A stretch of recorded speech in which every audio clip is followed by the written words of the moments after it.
أعوذ بالله من الشيطان الرجيم بسم الله الرحمن الرحيم الحمد لله رب العالمين والصلاة والسلام على سيدنا محمد وعلى آل بيته الطيبين الطاهرين اللهم صل على محمد وآل محمد. So we begin with our first tafsir class tonight, inshallah. And we are going to be looking at Surah Nuh, which is chapter 71 of the Quran. Surah Nuh is chapter 71, Surah 71 of the Quran. And in addition to studying this surah and its message and what we can learn from it, I just want to bring out some of the other things we are keen to look at. We're not just looking at the meaning of some key words in the surah or what the verse refers to. There are some theological concepts within different verses of the Quran, so we're going to bring those out and discuss that. Unfortunately tonight, because there is a program at 8 o'clock, we cannot have our question and answer session. So if you do have any questions, write them down. It is possible that the week after next, when we have our second session, there will also be a program upstairs, so we also may not have a question answer then. But the last 3 sessions we should have our Q&A, so we have a total of 5 sessions, inshallah. Okay. One of the other key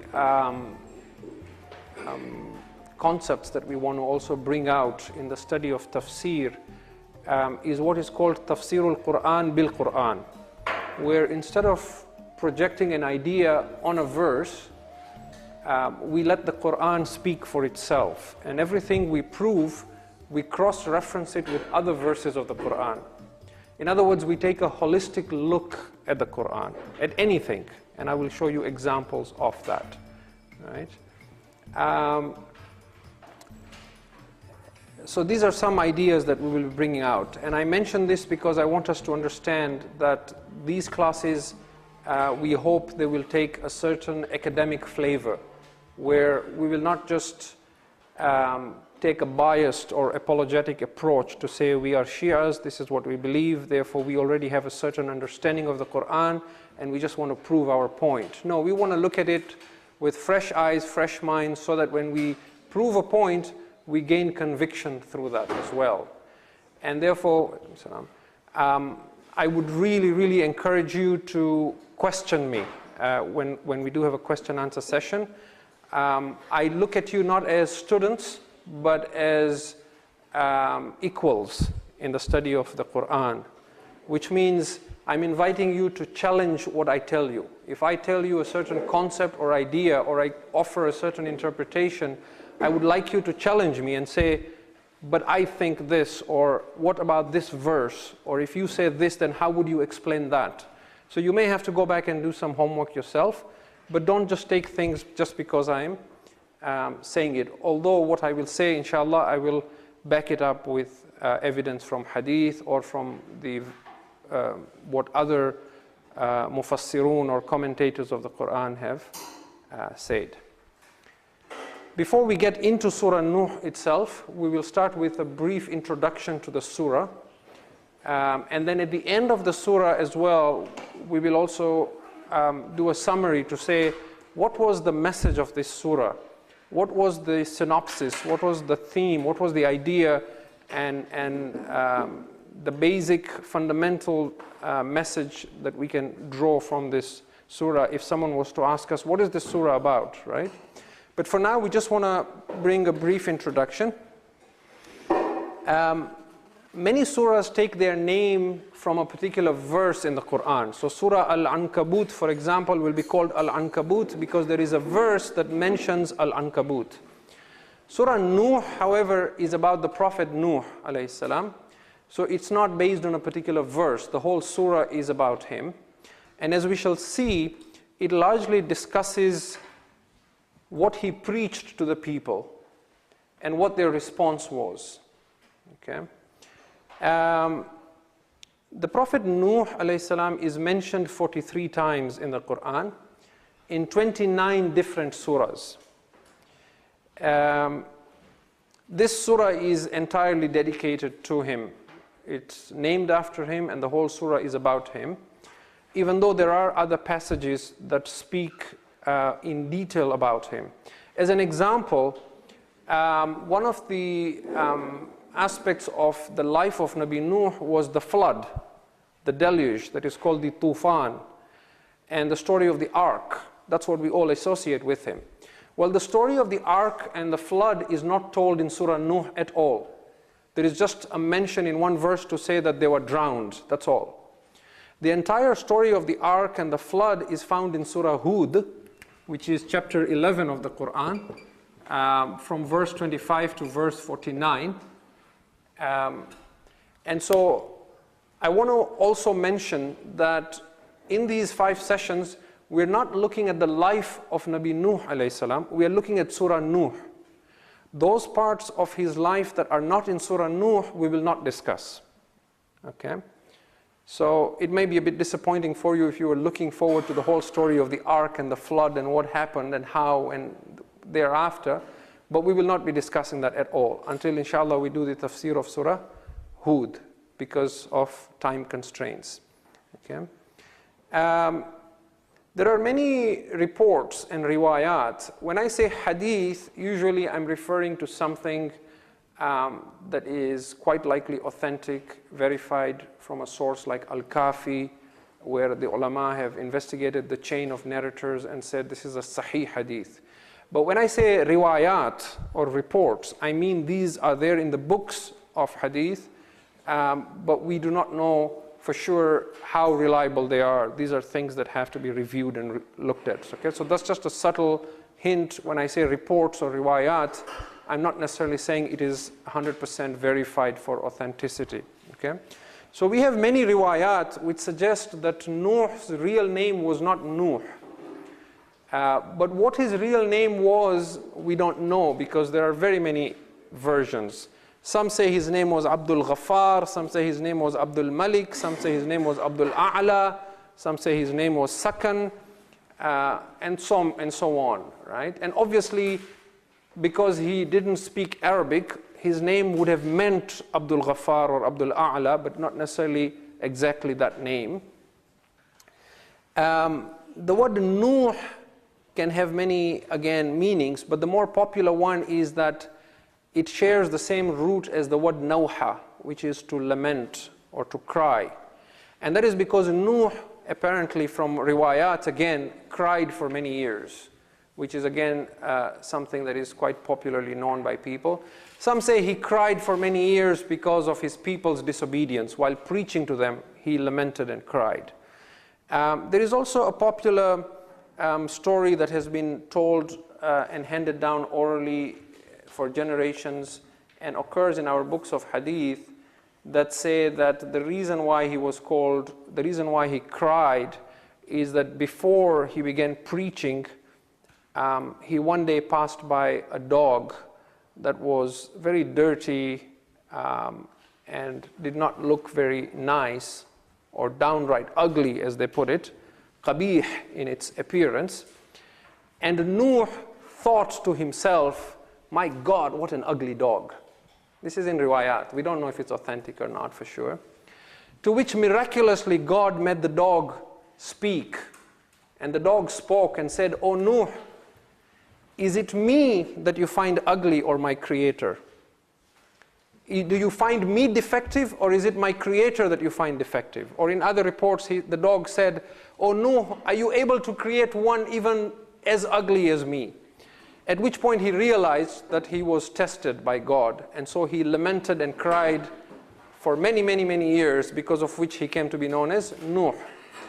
I'm not sure how authentic these narrations are, because in one narration it says he didn't think the dog was ugly, but he spat on the dog, which I don't think he would do as a prophet of God, and based on his character that we shall inshallah be seeing. His age is also disputed, and according to the Quran, Nuh, according to Surah 29 verse 14, if I just write a verse and I don't look at it myself, then you can write it down and review it at home. Okay? If I look at the verse myself in the Quran, then feel free to open your Quran and look up the verse with me. But you'll have to be quick. So according to this verse, it says Nuh lived for 1,000 years less 50, meaning 950 years. And then from riwayat, again, we are told that he lived longer. And the way they explain the verse, so as not to have a contradiction, is they say the 950 years was only when he was preaching to the people. But after the deluge or the flood, he then lived for so many years. And then, unfortunately, in the riwayat, that age is also not consistent. In one riwayah, we are told he lived for 2,500 years, 2,500. And in another one, we're told he lived for 1,490 years. Some of the historians also say that in those days it was common for people to live up to 300 years. So Nuh lived for 950 years. He lived long even by their standards. But the human population on earth was very small at the time, and so people lived longer. But after the flood, humans multiplied extremely fast. The human population growth accelerated, and to balance that, the human age as well dramatically dropped. And soon after the flood, we have Nabi Ibrahim alayhi salam that we're told lived for about 120 years. Okay? So it could be a balance of nature, where as the population grew, the age began to shrink. And this somewhat agrees with the Christian understanding as well, because in the Bible, in the initial first 6 books, the books of Genesis 1 to 6, there is a detailed story of Noah, in which also we are told Noah preached for 600 years and then lived after the floods for 350 years. So that agrees with 950 years, and also the fact that the human population was not so large at the time. He had, we know, more than one wife, because one of his wives was disobedient, who was drowned in the flood. He had at least 4 sons, because we know of 3 sons after the flood, and we know of one called Canaan, who was drowned and who is also mentioned in the Quran in Surah Hud, where it is discussed. And we shall come to a bit of that later on. The Bible has a very detailed story about these 3 sons, who in Arabic are called Ham, Sam, and Yafith, or in the Bible are Ham, Sam, and I think Japheth or something like that.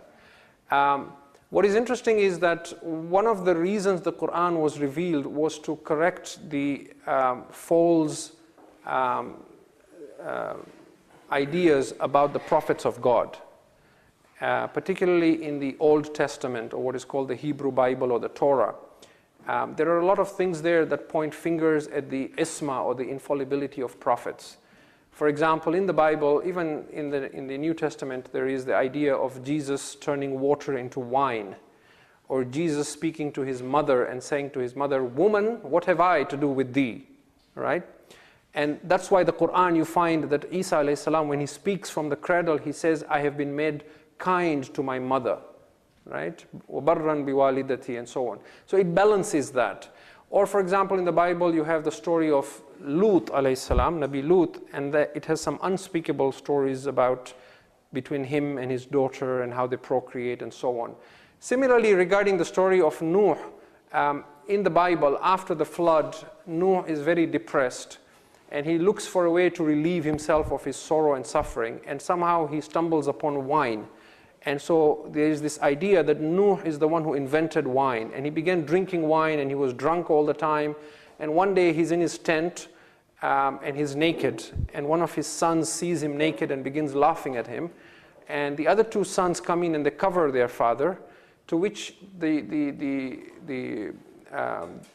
Old Testament then says that Noah blessed these 2 sons and cursed the one son. And then he sent these sons to different parts of the world, one to the west, one to the east, and one to Africa. The one who was cursed was sent to Africa, and as part of his curse, his children were blackened. And in the 17th and 18th century, black slavery was justified, right? Amongst the Europeans and amongst the Christians, black slavery was justified on this basis that these are the descendants of the cursed son of Noah, okay? Which obviously does not agree with the Quran. Then there's the issue of women and, you know, Hawa or Eve is to blame for the fall of Adam and all these things.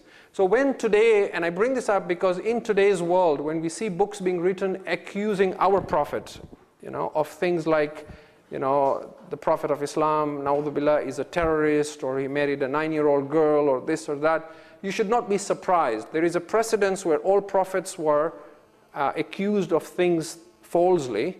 It's just that the Quran was revealed in his time, so there is no revelation to defend his character and to clarify all these things as it does for previous prophets. We shall see that Nuh alayhi salam was particularly patient and steadfast in his preaching. We shall also see that Nuh alayhi salam was one of the first prophets who debated with people using logic and talking about science and about nature and arguing on that basis for the existence of God. Okay? So he was not an ordinary prophet. He is regarded as one of the 5 Ulil Azm prophets, the prophets of determination, who are Nuh, Ibrahim, Musa, Isa, and Rasulullah sallallahu alayhi wa sallam. These are the 5 prophets alayhimus salam who are the Ulul Azm. He is also one of the Sahibu Sharia. Okay? Even though we don't know of any particular book revealed to Nuh, but he brings a certain legislation to the people. And if you look at the verse that I just wrote down, which is chapter 42, verse 13, you see the verse reading that shara'a, meaning Allah, He Allah, shara'a lakum min ad-din, He Allah has prescribed for you the religion, ma wassa bihi Nuhan walladhi awhayna ilayka, which He enjoined upon Nuh and which we have also revealed to you, meaning Muhammad. Okay, wama wassayna bihi Ibrahima wa Musa wa Isa. And the verse continues. But within this verse, you see that these 5 prophets being mentioned.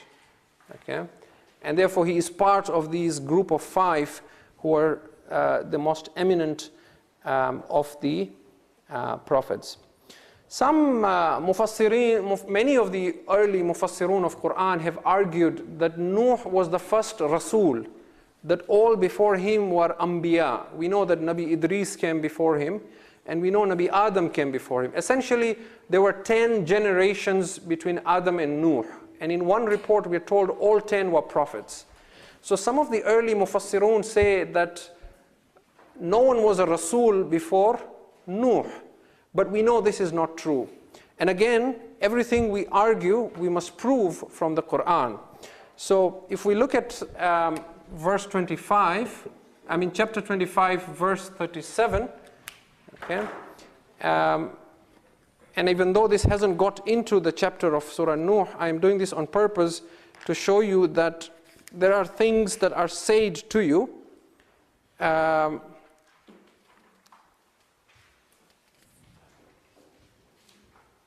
25:37.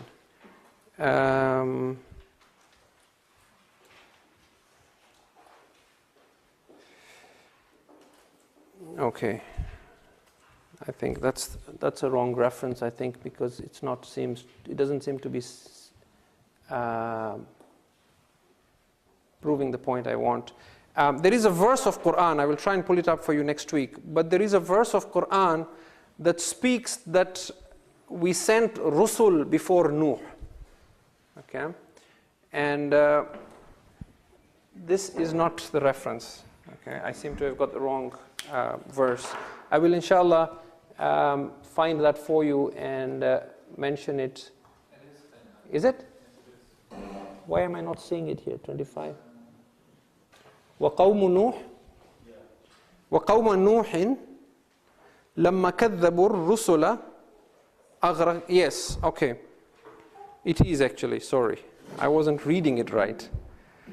And the people of Nuh, لَمَّا كَذَّبُوا الرُّسُلَ أَغْرَقْنَاهُمْ. When they belied, when they called the prophets, the Rusul, liars, we drowned them. So the fact that Rusul are mentioned in plural proves that there was more than one Rasul before they were drowned. Okay? And so that proves to us that Nuh was not the first Rasul. Two more points to end the introduction to the surah before we get into the surah itself. As most of you would know, the order in which the surahs of Quran are compiled is not the order in which they were revealed. Right? For example, we know Surah Iqra was revealed first, the opening verses, but it's not the first surah in the Quran. Surah Nuh is interesting because it is the 71st surah of the Quran, but it is also the 71st surah to be revealed. Okay? It is like Surah Al-Infitar, the 82nd surah, which is the 82nd and also the 82nd to be revealed. So there are surahs or surah like that. And it is one of the last Makki surahs. It is a Makki surah. It was revealed in Mecca before the hijrah of Rasulullah sallallahu alaihi wasallam. But it is one of the last Makki surahs. There was just a few surahs after that before the migration. The final point I want to draw your attention to is for those of you who can recite the Quran in Arabic. This surah is not very long. It has 28 verses, but it has a rhyming end. All the verses end with a rhyme. And therefore, it is very easy to memorize. Okay? And so I would like to encourage you that in these 5 sessions we have every other week, which means we have about 10 weeks until the month of Ramadan, inshallah, if you are able to try and memorize this surah. At least try and memorize the verses we discuss every night, and that way by the end of our sessions you will have known the surah by heart, inshallah. And it is also very beautiful. You will enjoy reciting it when you're praying on your own early morning after in Salatul Fajr and so on. Okay, so we get into the surah itself now. Bismillah ar-Rahman ar-Rahim. What I like to do is to break up the surah into logical subsets. And for our initial look, the first section, I would like us to look at verse 1 to 4, which is sort of a summary of what Nuh preached to his people. Okay? And so the surah begins by saying, إِنَّا أَرْسَلْنَا نُوحًا إِلَىٰ قَوْمِهِ أَنْ أَنذِرْ قَوْمَكَ مِنْ قَبْلِ أَنْ يَأْتِيَهُمْ عَذَابٌ أَلِيمٌ قَالَ يَا قَوْمِ إِنِّي لَكُمْ نَذِيرٌ مُبِينٌ أَنِ اعْبُدُوا اللَّهَ وَاتَّقُوهُ وَأَطِيعُونِ يَغْفِرْ لَكُم مِّن ذُنُوبِكُمْ وَيُؤَخِّرُكُم إِلَىٰ أَجَلٍ مُّسَمًّى إِنَّ أَجَلَ اللَّهِ إِذَا جَاءَ لَا يُؤَخَّرُ لَوْ كُنتُمْ تَعْلَمُونَ. Indeed, we sent Nuh to his people, saying, warn your people before a painful punishment overtakes them. He said, O my people, indeed I am a manifest warner to you. Worship Allah and be wary of Him and obey me, that He may forgive you some of your sins and respite you or give you time until a specified time. Indeed, when Allah's appointed time comes, it cannot be deferred should you know. Now, I want you to sort of see the difference. When you first read the verse, it looks so simple, you think, I've understood it all. What is there that's not obvious here? And then look at what happens as we get into the surah and how it opens up different ideas and doors. The very first verse, we are told that we sent Nuh to warn the people. And the second verse says, he went and said, I am a manifest warner. And then the third verse, he asks them to do 3 things. Worship Allah, be wary of Him, meaning be conscious of Him, which we call in Arabic, have taqwa. Okay? And obey me. Right?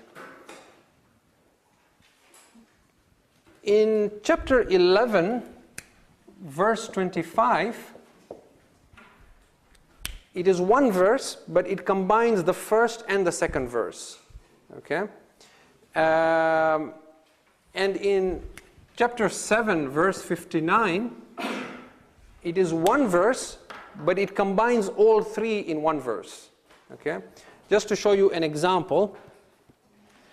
And again, I want to look at this because you will see a certain difference. Okay? So 11:25 says, "Certainly we sent Nuh to his people to say, indeed I am a manifest warner to you." Do you see how it has combined the two verses? It has got the "we sent Nuh," and it has got Nuh saying, "I am a manifest warner to you." Okay? But the verse after that, which is 11:26, Nuh asks for only one thing: worship none but Allah. He doesn't mention be wary of him and obey me. Okay? If I look at 7:59,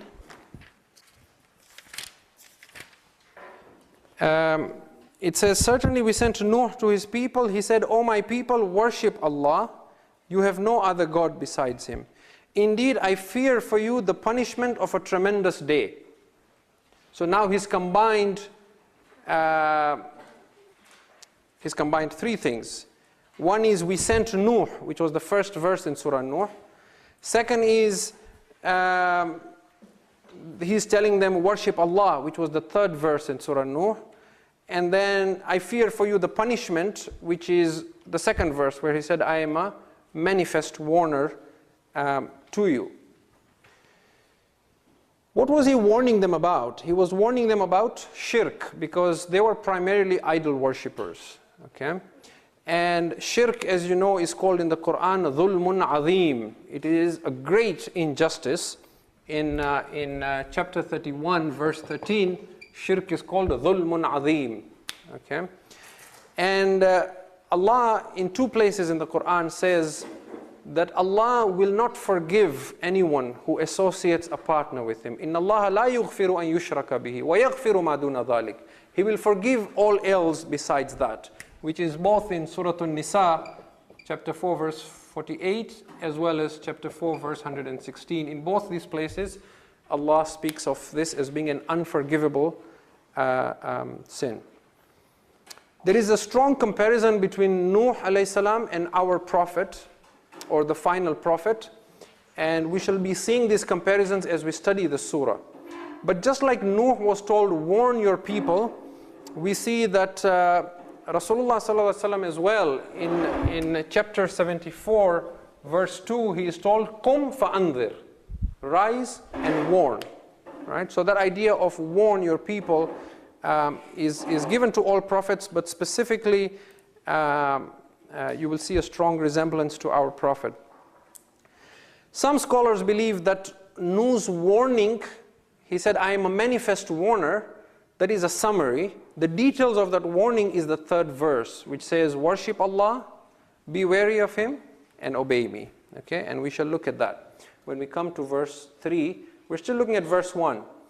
The first question that should come to mind is, what is this painful punishment that Nuh is warning them about? Is he warning them about the flood, or is he warning them about the hereafter, the fire of hell? Because he calls it adhabun alim. And the Mufassirun again have gone back and forth on this to try and prove what it might be. But we will conclude that it is both, even though his emphasis was the hereafter. How do we conclude this? Okay? Because if I was to put this question to you, you cannot simply go by saying, I think it must have been the hereafter, or I think it must have been the flood. You have to prove that. What is this adhabun alim that he's talking about? Okay? So we take a certain logic in proving this. Okay? How do we do this? I'm demonstrating to you how I go about proving this. And as I said, I'm inviting you to challenge me and say, no, I don't agree with you because of this and that. The first point is that in chapter 4, verse 165, Allah says that we sent all messengers, all apostles, all rusul as mubashirin and mundhirin, as bearers of good news and as warners. So they brought good news of Jannah, and they came to warn about Jahannam. Okay, because not every community was destroyed by a flood. But every messenger came as a warner. So that warning must have been to do with the hereafter. The second thing is that I'm trying to prove that Nuh warned them about both things. The second proof is that in this very surah, Surah Nuh, further down, if you look at verse 25, Allah says they were drowned and then they were made to enter the fire. Okay? He said, أُغْرِقُوا فَأُدْخِلُوا نَارًا. So both punishments are mentioned, the drowning and the entering of the fire. So whatever he warned them would have covered both of this. Earlier on, when I was showing you how the 3 verses of Surah Nuh are summarized in one verse here, in Surah 759, if you remember, we saw that when Nuh warned them, he said, I warn you of a tremendous day. Right? He warned them of a tremendous day. And in this verse as well, the verse after it, 1126, Nuh again mentions a day. He says, he warns them of the punishment of a painful day.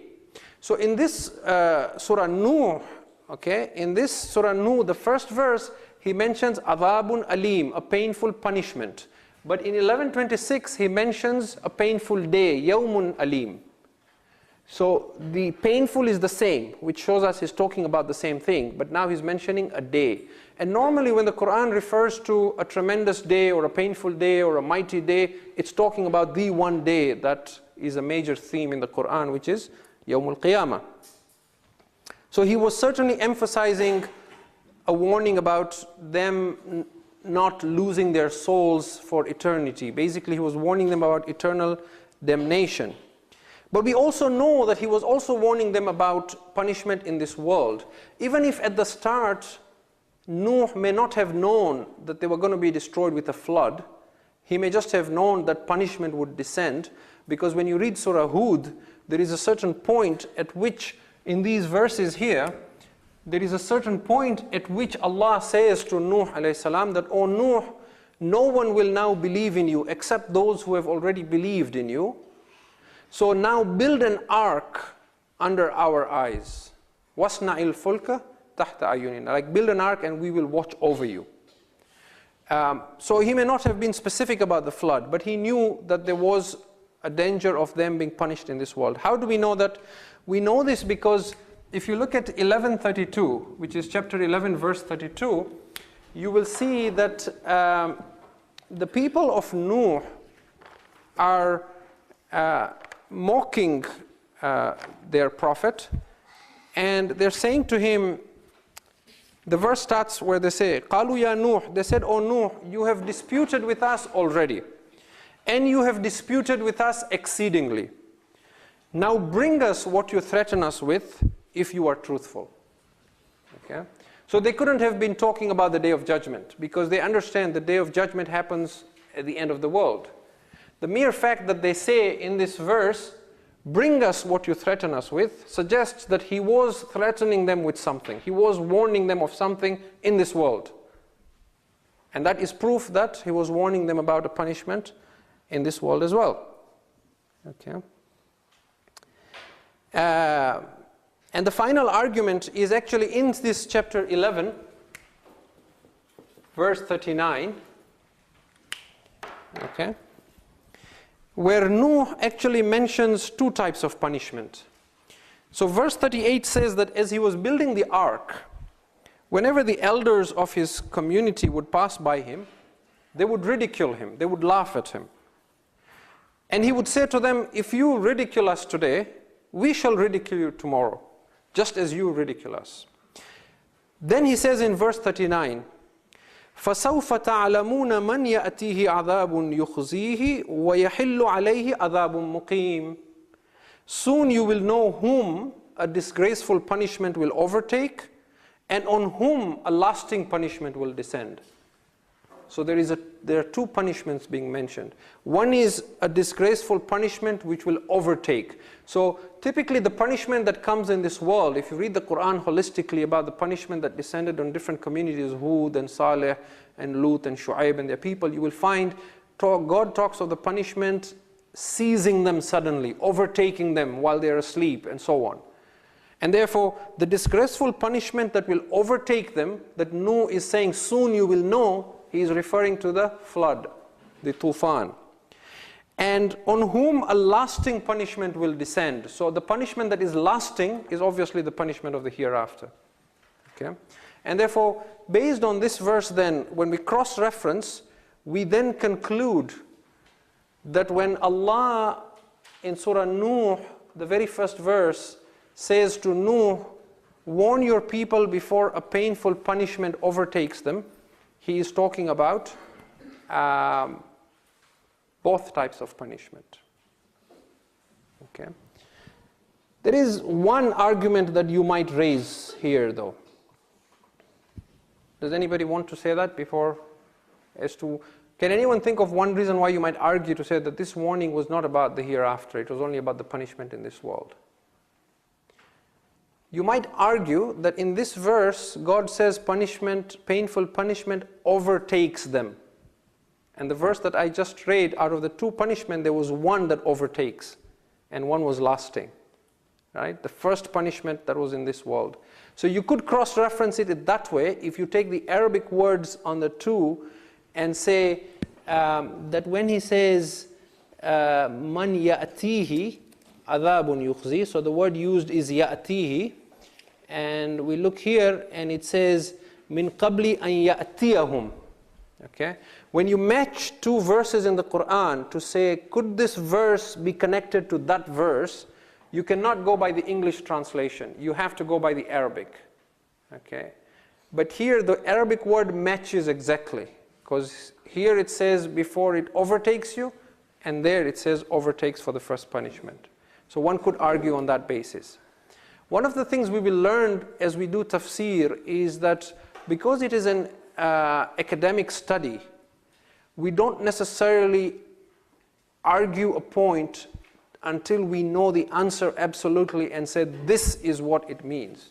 Sometimes we must resign to the fact that these are possible answers and it could be any one of them, and then we must move on without knowing for sure. Okay?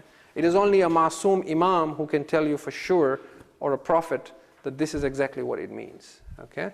But I'm taking you through this process just so you understand that when you want to prove an argument, what is the process by which you might argue. Now, we're still on the first verse. Now, there is another argument that happens with this verse amongst the Mufassirun. The argument is this: was Nuh sent to the whole world, or was Nuh sent to one community? The popular belief is that the whole world was drowned. But there are scholars who say no, it was a flood only in their area. It was like a tsunami. It just hit their town and their area. It was just the Middle East, and Nuh, by the way, is said to have been born and raised in present-day Iraq. And in particular, we shall see he built the ark where Masjid Kufa stands today. Okay? And his home was in Masjid Kufa. And he is buried in the same Darih shrine as Imam Ali alayhi salam in Najaf, right? So was Nuh sent only to the people of Iraq, or was he sent to the whole world? So now there are two arguments. I'll present the arguments first and then we'll look at it. The first argument is that, well, look at the first verse. It says, we sent Nuh ila qawmihi. We sent Nuh to his people. We didn't send Nuh to the whole world. So if he wasn't sent to the whole world, what crime did the rest of the world commit that they should all be drowned? Okay, keep that aside, we park that. This very same surah, if we jump ahead for a moment and we look at verse 26 of Surah Nuh, we see that Nuh is now cursing, invoking God's curse. He says, رَبِّ لَا تَذَرْ عَلَى الْأَرْضِ مِنَ الْكَافِرِينَ دَيَّارًا. my Lord, do not leave on the earth any inhabitant from amongst the faithless. So this is the other argument. He is saying, don't leave anyone on the earth. Okay? Do you see the issue here? Okay?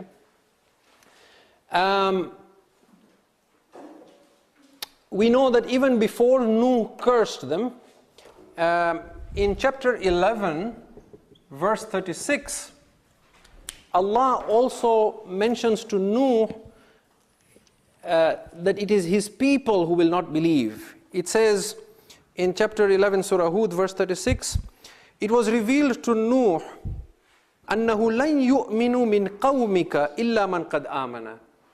None of your people will believe except those who already have faith. Okay? So Allah is not saying to Nuh, none of the whole world will now believe. He says, your people. So there is an issue here that needs to be resolved. The implication of this debate, obviously, is that whatever will conclude whether Nuh was sent to his people or to the whole world will also tell us whether the flood took place in the whole world or only in his community. Okay? There is one mufassir who says that Nuh was sent only to his people. It is only our Prophet, Rasulullah sallallahu alaihi wasallam, who had the honor of being sent to the whole of mankind. Why? Because he says in chapter 34, verse 28, Allah talks about his final prophet, and he says, we sent you kafatan linnas. We sent you for the entire mankind. So he says this is an honor only reserved for the prophet. Okay? However, from riwayat, we are told he was sent to the whole world. One of the mufassirun resolves this conflict with an interesting theory. He says, because the world population was not so large, at that time, the whole world lived in the area that Noah lived in. So it's really one and the same thing. Okay? And some people say, well, the whole world was worshipping idols, except those believers who are with Nuh. So Nuh had a right to curse the whole world. Can we take that argument? That the whole world, let us suppose there were people in Africa, in China, that were all worshipping idols. Okay? And Nuh wanted Allah to remove shirk from the earth, and he cursed them. He could not have done that. Now you might say, well, that's not fair. But why is it not fair? He's removing shirk. Exactly. But we prove that from the Quran. Everything we argue, it seems logical, but we prove that from the Quran. And we will offer it with two proofs. One is chapter 17, verse 15. Okay? Another is chapter 6, verse 131. Okay? And you can look this up later if you like. I will just read it out for you here. In chapter 17, verse 15, Allah says, we do not punish any community until we have sent to it a Rasul. And in chapter 6, verse 131, Allah says, this is because your Lord would never destroy the towns unjustly while their people were unaware. Okay? So the Quran itself disagrees that any community would be destroyed for their sins if they haven't been warned. Okay? So we come back to this issue then. Now, some of the scholars have even quoted a hadith that says that the Prophet of Islam, peace be on him and his family, said that Nuh was sent specifically to his people, but I have been sent for mankind in general. So then, if that is the case, how do you resolve this issue where Nuh is still saying, do not leave on the earth any inhabitant? The only answer that at least I have found, is that the small population would explain that all the people lived in that region. So when he said, do not live on the earth, he meant his community, the people of his time. Okay? Whether that flood then went and covered other parts of the world where there was no human habitation would then be irrelevant. We don't know. Okay, but it wouldn't be important because there wouldn't be anyone drowning there. As for this hadith, the way to explain it by some of the scholars is that when the Prophet said Nuh was sent specifically to his people, but I was sent to all people, what he meant was, even if he was sent for the whole world, he was sent to the people of his time only.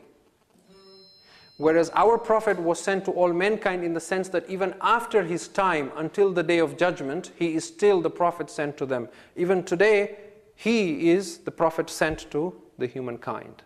Okay? So this brings us to the end of our discussion on the first verse. Now, we come to the second verse. قَالَ يَا قَوْمِ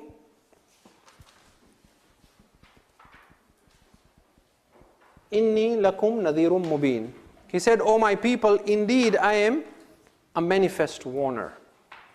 Here we are told by the scholars that if you read the Quran carefully, you will see that all the prophets had this tendency and habit that when they spoke to their people, they said, Ya qawmi, Ya qawmi. Okay? I'm going to erase this because this is a convenient location for me to write down references. The reason why Nuh says Ya qawmi is to build a bond, to create empathy. Okay? He is the Prophet of God, but he does not say, O people, worship Allah. He says, O my people, Ya qawmi. And in doing that, he is teaching us how to do tabligh. That when you want to do tabligh, whether it is to the community, or whether it is to your child at home, or whether it is to your brother, or whether it is to a non-Muslim at work, you first build empathy. You show sincere care and love for the other. They're idol worshippers, but he starts by saying, "O my people." Okay, and in saying, "O my people," it is as if he is saying, "I am one of you. What hurts you hurts me. I do not wish anything for you except what is good for you." Okay, and this is also the reason why Allah always sent prophets to their own community, or to put it differently, Allah always raised prophets from amongst the same community that he wanted to guide. He didn't send a prophet from another community. I have lots of references here of different prophets who all said, Ya qawmi, Ya qawmi. Okay, but in the interest of time, I won't write it all down. But essentially, you have Nabi Salih, Nabi Shu'aib, Nabi Lut, Nabi Musa, Nabi Harun, and our prophet as well. They all have references in the Quran where they talk to their communities saying, Ya qawmi. The only exception is Isa alayhi salam. Isa alayhi salam, you see, for you to belong to a community, typically you go by your father. Your father's family is your tribe. Okay, that is the traditional understanding, at least in the early generations. Which means, if you are from India, and your father was from India, and your mother was from China, you would be regarded as being from the Indian community. But if your father was from China and your mother was from India, then you would be from the Chinese community. You go by your father's tribe and community and family. So Isa alayhi salam doesn't have a father. So if you read Surah Saf, chapter 61, verse 6, where Isa alayhi salam speaks, you will find that the verses just before this, when Musa alayhi salam speaks to Banu Israel, he says, Ya qawmi lima tu'udhunani wa kad ta'lamuna anni rasulullahi ilaykum. O my people, why do you give me so much trouble when you know I am a messenger of God to you? But he says, Ya qawmi. And then a few verses down, when you come to Isa alayhi salam, he doesn't say Ya qawmi, he says, Ya bani Israel, inni rasulullahi ilaykum. Okay? So he is unique in that sense. Now, Nuh could have simply said, I am a warner to you. He says, I am a manifest warner. Inni lakum nadhirun mubin.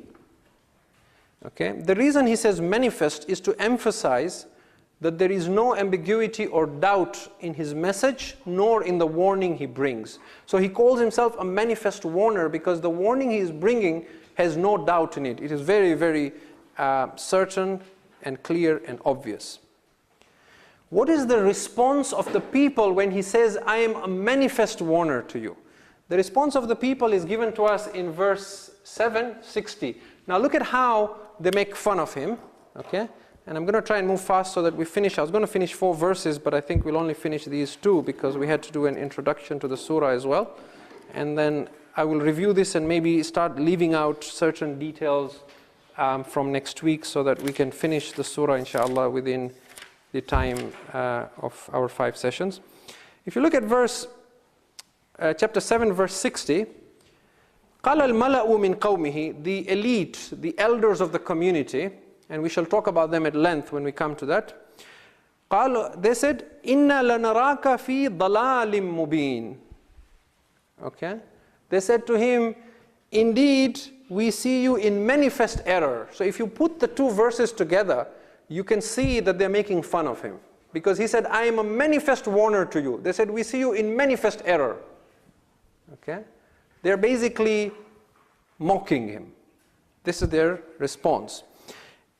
When they mock him, if you look at chapter 54, Surah Al-Qamar, verse 9, they call him a crazy man.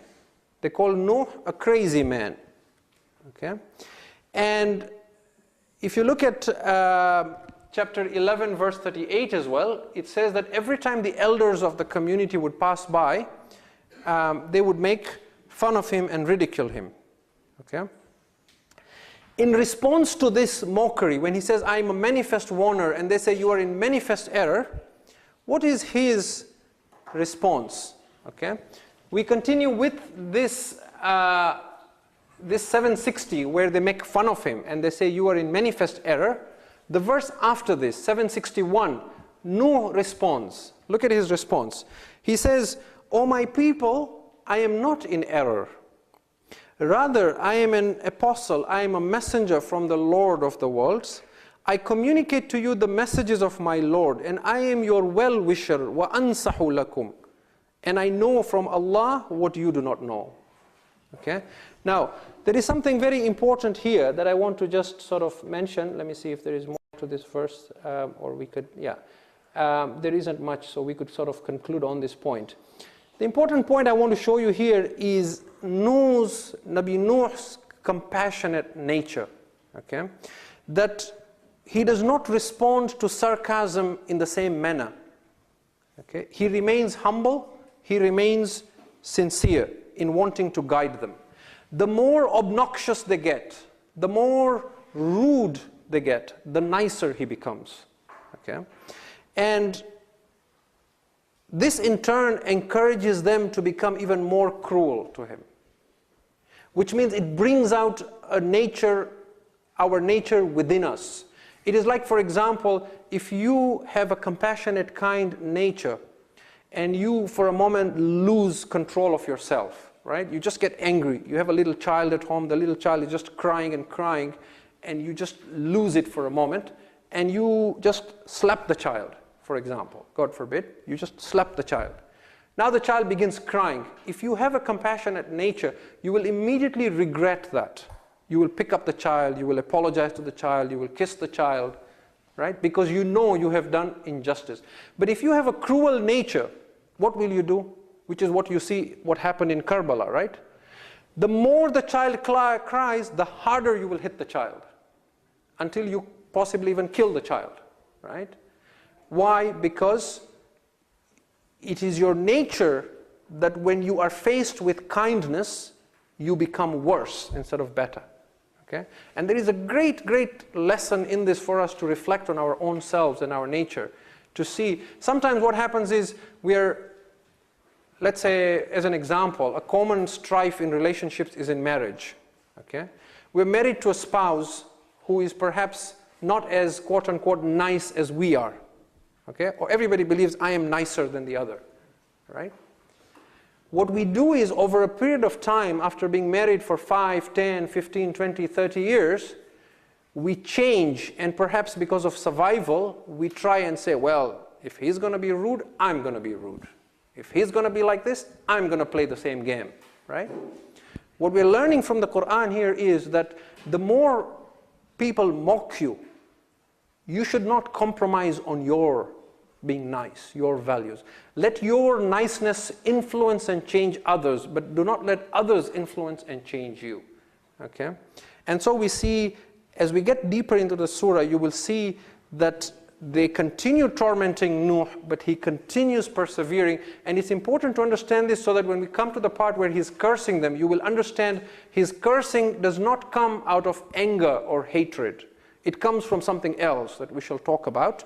At one point in chapter 26, verse 116, they actually threaten to kill him. And they say to him, O Nuh, if you do not relinquish, you will certainly be stoned to death. Okay?